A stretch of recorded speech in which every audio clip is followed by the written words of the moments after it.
All right, I'm Brad, and today I'm going to be making ravioli. I'm going to be making stuffed ravioli stuff. I'm going to be making two kinds. I'm going to do a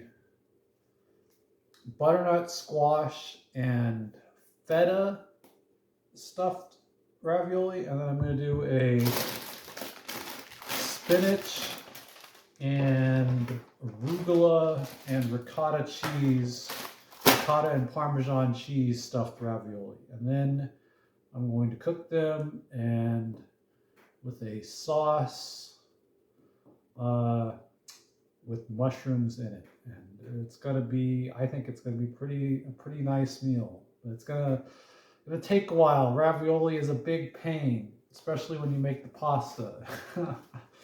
But I guess I feel like I've got the time of day, so I'm gonna do it. So I'm not gonna follow this recipe exactly, but I'm gonna follow this recipe exactly for the dough, I think. But I've got was it Marcialina in Cocina, which is, I guess she wrote the recipe here for spinach ravioli recipe with ricotta. I don't want to mess around with coming up with my own pasta dough. I'm already going to change the filling, but I'm going to start with this recipe for the spinach ricotta filling as a base. So the first thing that she does here is to wilt down the spinach. So I want to use some arugula as well, and I don't think there's anything special. Let's see. Got these front and back. Wash the spinach, wilt, squeeze moisture, chop, mix with the remaining ingredients. So that's really easy. And then you chill it for stuffing. So that's the first thing I'm going to do. I'm going to wilt down the spinach with the arugula. I'm going to use it all because I've got twice as much as I need here. And I'm going to be filling two different pastas, and I'm not sure how many ravioli. Total time, prep time 2 hours. Total time 2 hours 30. Ravioli takes a while. So I'm just I'm gonna start from there, wilting down the greens. And the idea I've got in my head, I'm going to chop up the butternut squash. I'm going to steam part of it. I'm going to roast part of it. And then I'm going to bring both together and blend it up for a deeper flavor. And I'm going to combine that with feta cheese and I think roasted onions. I'm going to caramelize onions, but I'm going to caramelize them quickly, not slowly, so they develop more savory, not sweet flavor. That's what I'm going to do with the squash filling. And I think that's going to come out pretty good too. I'm also thinking hazelnuts are going in somewhere. Maybe the squash, maybe the sauce. Maybe it's the sauce. I think it's a squash. I don't know. I have an idea in my head, and I'm going to make it happen. The greens don't take very long to wilt. In the time it took me to peel the butternut squash, they're already about half wilted. And greens, I just put them in a pan, they're ready to go. Greens wilt down to nothing, which is why it's good that I'll have cheese with it. So with the squash, I've got it peeled. Cut this part. This was an interesting butternut squash. It was really long. I'd never seen one that was that long. Usually this part has the seeds here. Watch. Takes up a little bit more room and is not this long. This is a real interesting squash. I'm actually going to save the seeds, and we've had some success in growing store-bought butternut squash before. Pretty good, not as good as directly store-bought, but anyway, these were so interesting that maybe, although these seeds don't look viable, it looked like maybe it was picked before that's disappointing.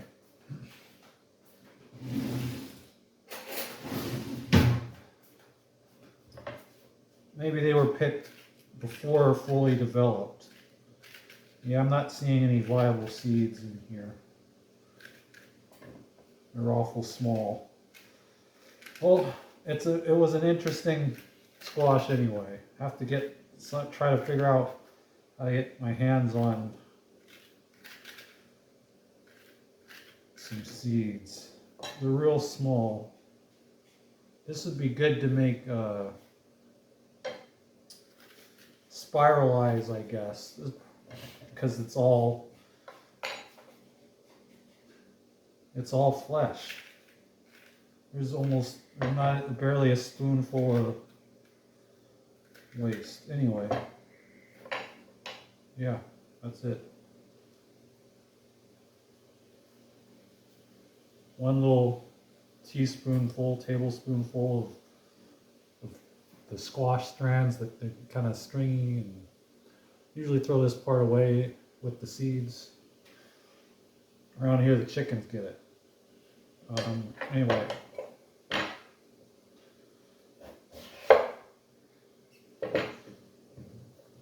So I'm going to cube it up. I'm going to toss, like I said, I'm going to have it in the oven to roast. I'm going to cover it in olive oil and salt, let it roast. And the other half I'm going to boil.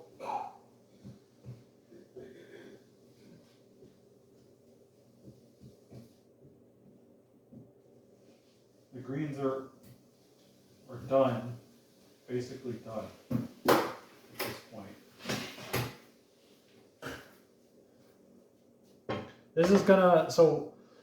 This dinner is gonna kind of make up for some of the things that we didn't have this year over the holidays that have become they didn't start off traditional, but they kind of became that way. And one of those things is Spinach that we have for New Year's, which is feta cheese triangles, feta and spinach triangles with wrapped in phyllo dough, or the phyllo dough triangles stuffed with spinach and feta cheese. And they're really good. They're really crunchy. They're almost always sell them because they're like party appetizer food, and they sell them at Sam's, and so they're really easy to get around the holidays. And I tried them one year, and I really liked them, and they kind of became like a thing. And so we didn't have that this year. And another thing that we usually have for Christmas or Thanksgiving, or usually Christmas, is roasted winter vegetables. And that's where the butternut squash comes in. It's usually, it doesn't always have squash, but like a sweet potato and potato, beets, onions, squash, just real hearty winter vegetables that you get roasted in the oven all together, maybe with some fresh herbs, and they make just a tasty side dish to usually whatever it is that we're eating. But we didn't have that this year either, so it's gonna kind of make up for it, I guess. And anyway, all right. What started out as a bag, nearly a pound of greens, is now, one heaping spoonful. So, to follow the recipe, I'm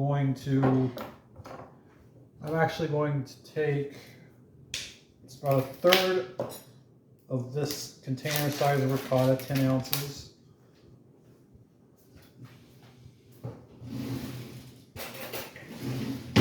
And I'm going to add a little bit of garlic, because a little bit of garlic goes good in almost everything.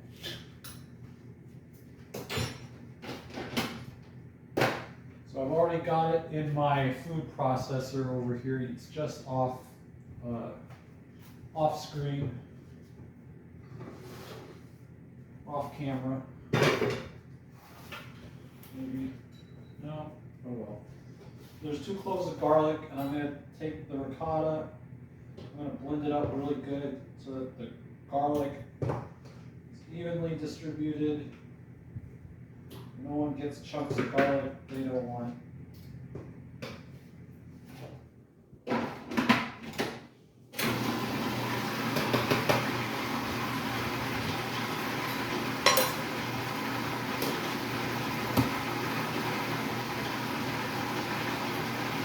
And then I'm going to add the spinach and pulse it to done. And that's all right. So I've got my ground or my chopped spinach and arugula ricotta cheese. So I added probably half a cup of this blend of cheeses. It's a Belgioso shaved blend. It's another thing nice thing readily available from Sam's that's not too expensive. With it's got Asiago Parmesan Romano. It has the nutty flavor. It has it's pretty good without buying a block of Parmesan cheese and grinding it yourself. So I like it, and it's pretty inexpensive at Sam's. So that's not in this recipe. This also gets an egg that I haven't added, but I will, because eventually, I'm not going to add it right now, because you're going to want something to bind your pasta, your filling together. An egg won't hurt. It has salt. I'm going to omit the salt because I think that the cheeses have enough salt. I tasted it, and it tastes really good. I could eat it like this. It does taste really good. It has nutmeg, a small amount of nutmeg, and I think I'm going to leave it out.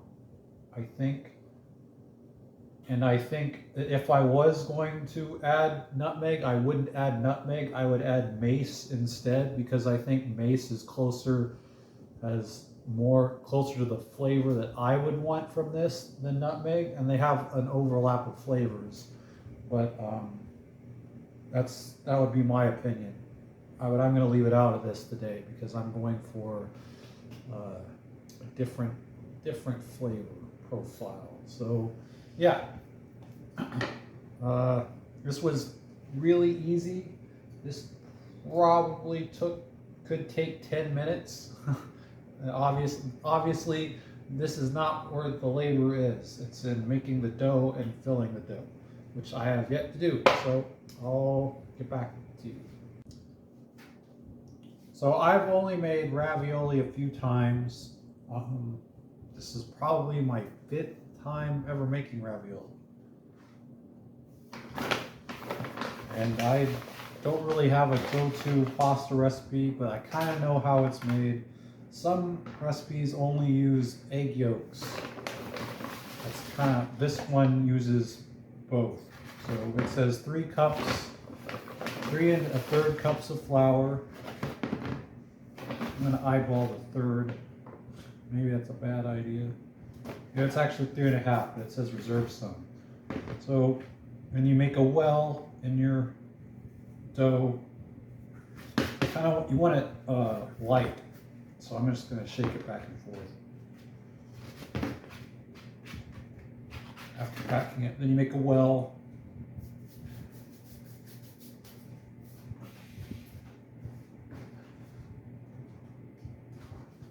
We've got 3 large fresh eggs, which always, just in case, they crack in a separate container. Just in case you get shell or the egg is not good for some reason. So 1,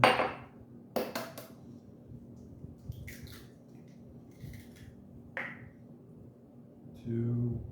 Very rare occasion there's something wrong with one of these eggs. 3.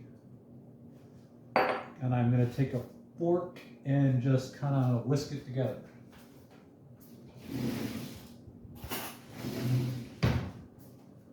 Fork with the widest teeth. Big fork. Pop the yolk. Scramble the eggs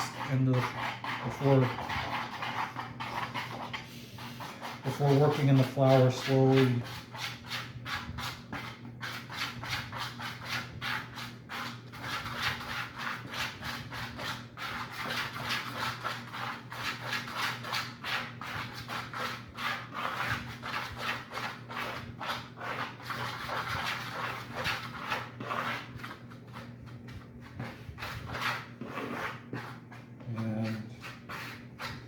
I think that's pretty usual. It doesn't seem like there's enough liquid at first to incorporate everything, but you just keep working it until you get one kind of sticky mass.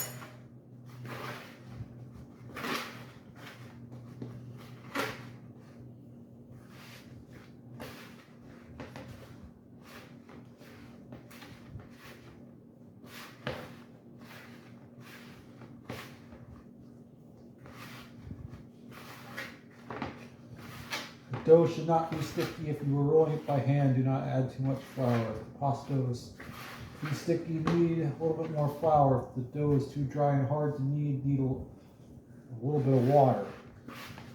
Well, this is a little, probably too shaggy. I think I'm going to have to add a little bit of water. It's just not going to come all the way together. Maybe just add another egg. 4 eggs. Oh, I'm short an egg. That would be it.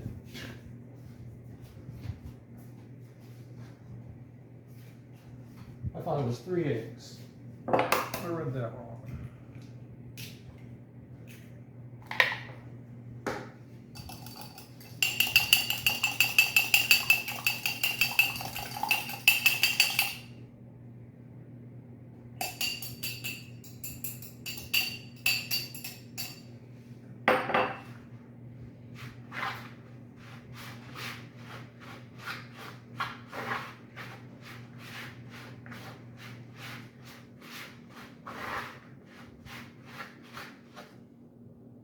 This bowl is older than I am.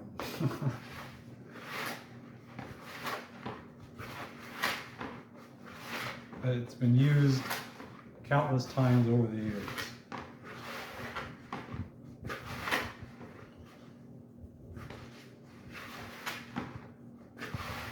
Pretty good bowl.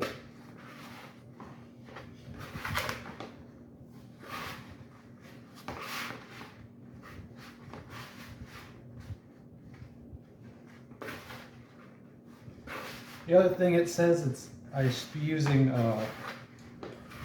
semolina or some kind of super fine. I just using all-purpose flour. I don't have, which I think is pretty fine. It's just not ridiculous super fine.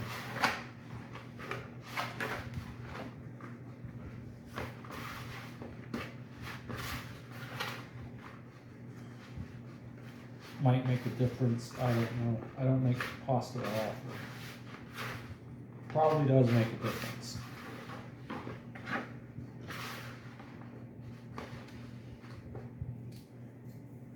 I need a splash of water.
And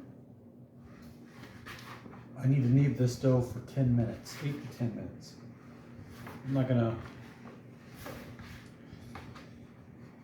film that at all. It's coming together. I might add just a, and it's hard to show things.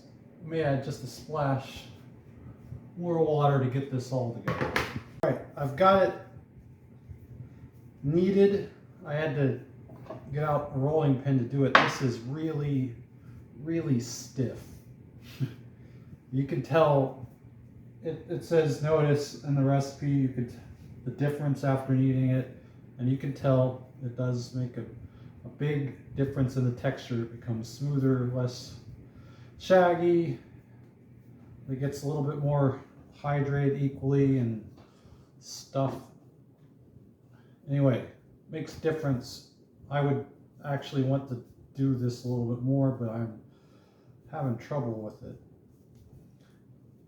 It's just really stiff, you know? It doesn't want to go. I think after letting it set for a half hour, maybe sprinkling just a little bit of water on it, it will be better.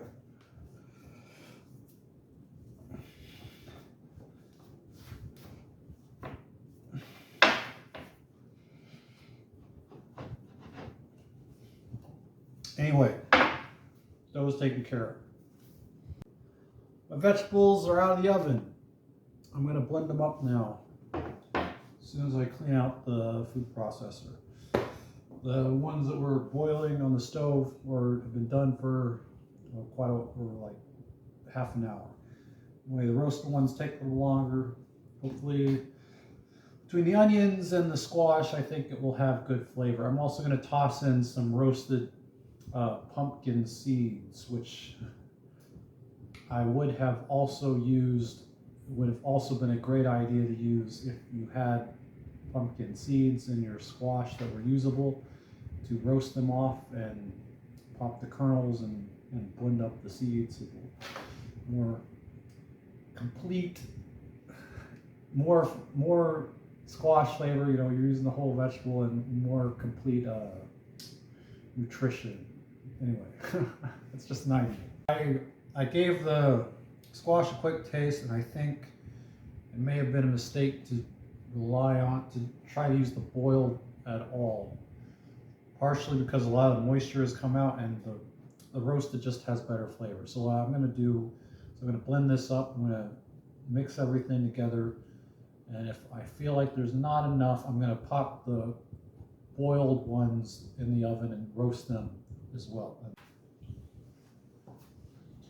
You know, I make a lot of things, and I'm not, usually everything is in line, and I would say I'm often not impressed with the things I make. I think I've said that before, but this, for not having made anything like it before, I'm really impressed with how with savory this filling came out. It's really good. I'm saying this as I add feta cheese, and hopefully I don't ruin it, but it's got a real roasted, nutty flavor that I thought I could coax out, and I did, and I'm just happy with it. You know, for the first I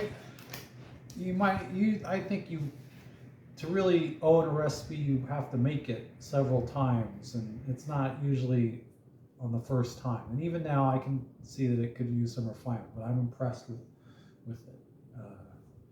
Now, I have had a long time ago, I did have a similar dish, but it was very plain. It had a very plain flavor.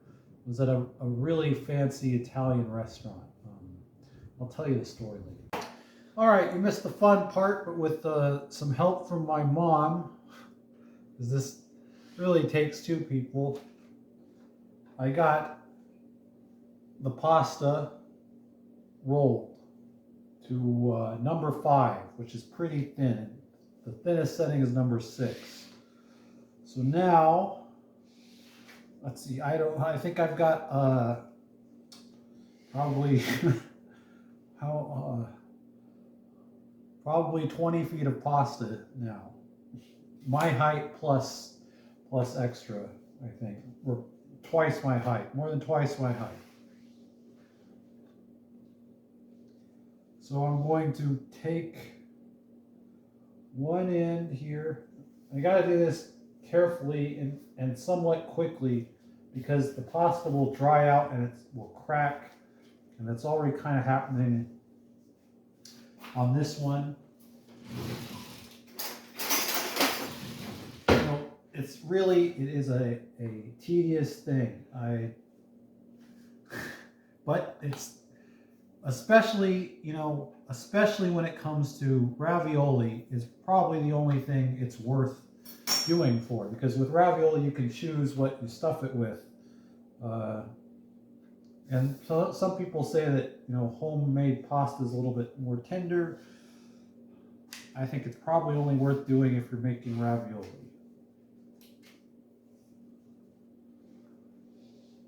So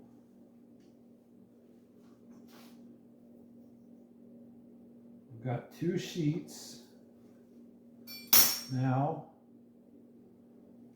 And what I'm going to do is I'm going to put one over the other, right? And that will give me my raviolis.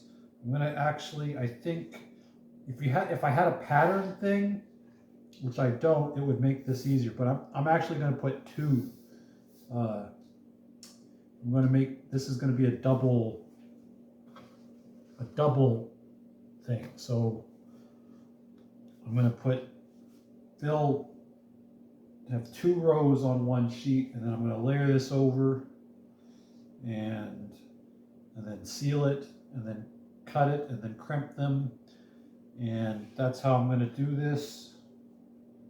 To get one done, maybe I'll do another one on camera. All right, so I've got 16 tablespoon and a half dots on one sheet, and over the other sheet. And then I need to come in here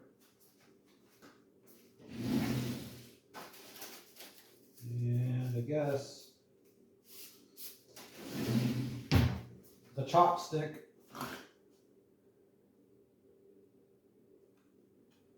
kind of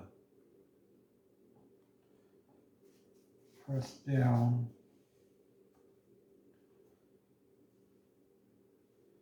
each way here. There are tools and stuff. I don't have them.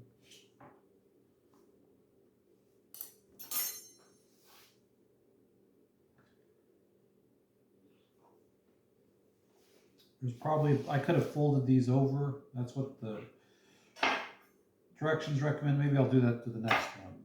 I thought maybe there was a reason not to, but oh well. Okay, so then take and seal these all the way around by pinching,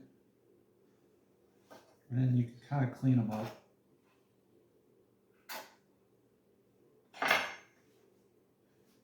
I'll take it's my spinach and arugula and Parmesan and ricotta filled ravioli. You can decorate them with a little crimping. You can actually make them any shape you want, Here.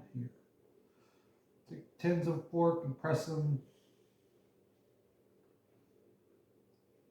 This isn't entirely pointless because it does make sure that there's a better seal on there.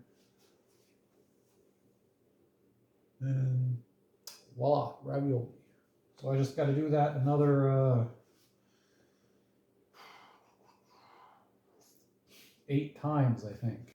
All right, after about an hour, I have all of my raviolis made, or 90%. Got the spinach and ricotta, butternut squash, and onion, and feta. Got my water boiling right here, so in they go.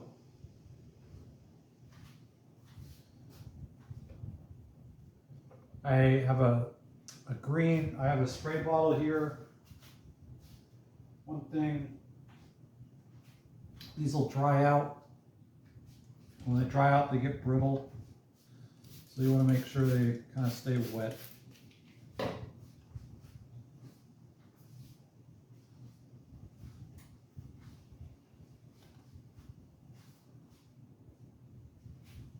With fresh pasta, so they won't take that long.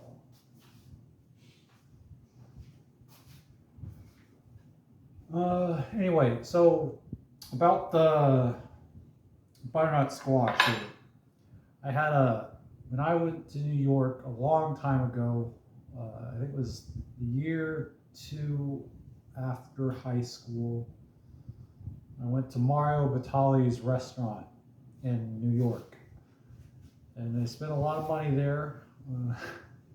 And one of the things I had was a pumpkin pasta dish. It was like a stuffed.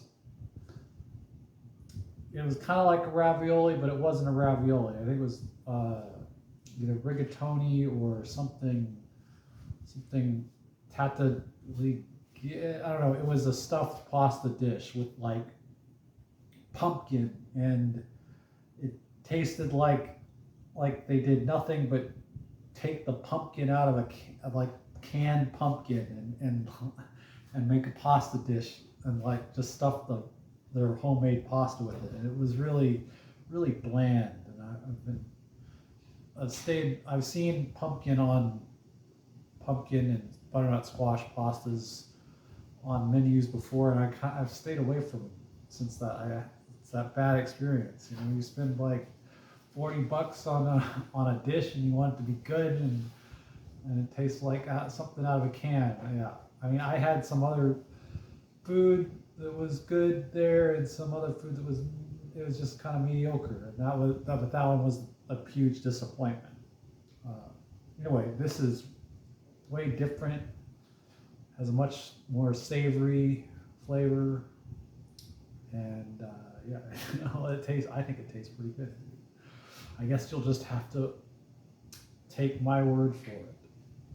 Anyway, I'm gonna look like the raviolis are starting to float to the top. You can't see it. That means they're done. I'm gonna make a quick sauce, butter sauce, and serve them, and that'll be dinner. All right, and here it is. Got raviolis with the butter mushroom sauce. I'm sure it's delicious.